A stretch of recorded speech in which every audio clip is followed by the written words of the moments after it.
The Dolphins are in a lot of trouble. They have a lot that they need to work through. I also think there's a couple conclusions, nothing's of course concrete set in stone, but there's a couple conclusions that I have come to based on watching that game against Seattle. Number one, Seattle's pretty good. They're pretty good. They got a good defense. They got a lot of good receivers. McDonald's a good head coach. That's number one. But number two, the Dolphins, it's like they didn't even show up. And whether you want to blame Skylar Thompson or not is one thing. To me, I think this reflects so much more on McDaniel than it does on any sort of quarterback play. McDaniel here, you look at the other coaches in the league. You think the Dolphins are the only one dealing with injuries? You think that they're the only ones that's banged up? You saw two master classes of practice squad players outside of their starting quarterbacks in the 49ers and the Rams yesterday, where they got 9 guys apiece on IR, and they're still able to put together a coherent football game. The Dolphins did not even bother to show up. They have a lot of problems to address. And I think it starts with the coaching being a little realistic about what they can accomplish. It's not just Tua is not the fuel that should make the engine run. I understand he's a starting quarterback. I understand he's very highly paid. But they have so much talent all over the field. It seems like almost a little too superstar. I don't know if I buy into the cohesion that the Dolphins have tried to put together here.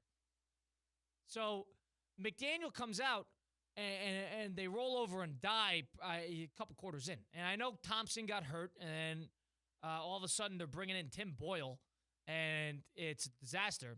But the Dolphins have enough talent where they should be able to capably run the ball with A-Chain, and they should be able to capably get the ball to Waddle and Hill. Hill, 3 receptions, 40 yards. Waddle, 4 receptions, 26 yards. That can't happen.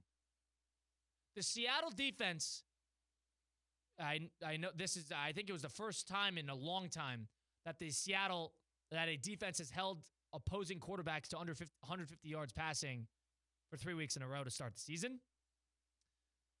But my point, in terms of who they played, that's a whole other story.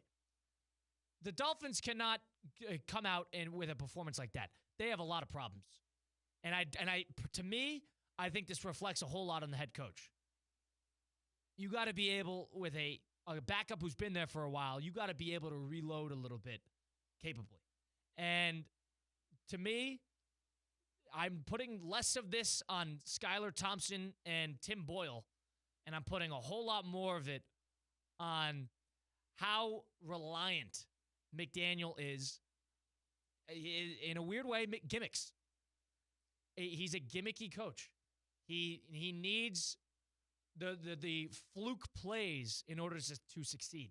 And I don't trust his ability to run a capable and cohesive 4-quarter offense that can march down the field. Having the fastest receiver in the NFL is not gimmick. It's just personnel and knowing your personnel, no? I don't disagree, but if they're relying on a 75-yard touchdown from him weekly, it's different if he's 20 yards here, you get him in the flats, and he's getting 15 yards, 8-9 yards here. That's different.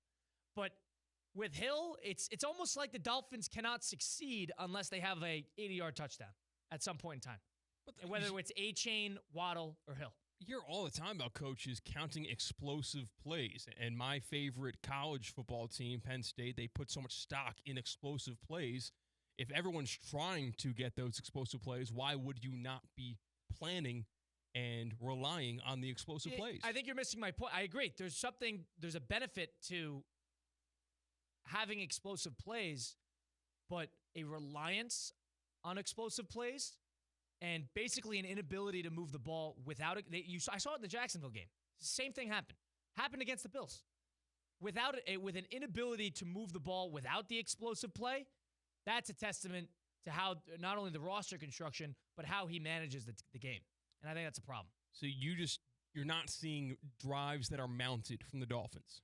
There's no drives that have any sort of there's no methodicalness. They don't move step by step. It's either keep hitting the same steel wall until you can leap over it. And it's not necessarily churning out any sort of drive. Sometimes they have that, but it's gimmicky. I think it's a reflection of what's wrong with a lot of offenses nowadays. They can't get anything going. When they can't get anything going, explosiveness or deep down the field on a big chunk play, they can't do anything. And you wonder why some great offenses that could move the ball capably, the a-las of the Niners and even the Rams in certain spots, they do it because a couple chunk plays here and there, but they can move the ball. And it starts with running the ball. And they can't do it. So you're going to see this Dolphins team. They've got much bigger problems to address than compare themselves to the top team in the AFC, the team that bounced them out of the playoffs last year. I think that game was a big testament to what type of coach McDaniel is, and we already have an idea. Ultimately, a pretty ceilinged head coach, if that makes sense, at the moment. So they understand there's room for growth, but it's almost too gimmicky for its own good.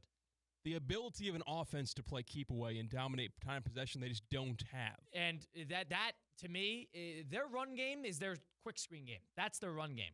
They don't have unless it's a couple fluke plays with A-Chain going 75, they don't have a sense of, 2 runs and a pass, or a pass and then a run and then a quick little out on the left and taking your 5-6 yards and then taking your 7 and then taking your 11 and I go back for 1. They don't have that. And whether you want to blame the quarterback or not, feel free. Be my guest. But this is a reflection of a much bigger problem, I think, that lies in Miami, and it starts with the head coach. And I know it's week 3, and I know things can turn around, and it's the first game without Tua. But I saw it against Jacksonville, and you saw it against Buffalo. They almost try too hard to be explosive, and they don't take what they could get. And I think that hurts them. Russo and Rizzo live here, ESPN 106.3. Colin Russo, no Mike Rizzo today. Sick, out with some sort of illness. But C-Cats helped me out behind the glass. Dolphins, ugly loss against Seattle on the road. 24-3 was that final. The Dolphins dropped to 1-2. The Seahawks finally moved to 3-0.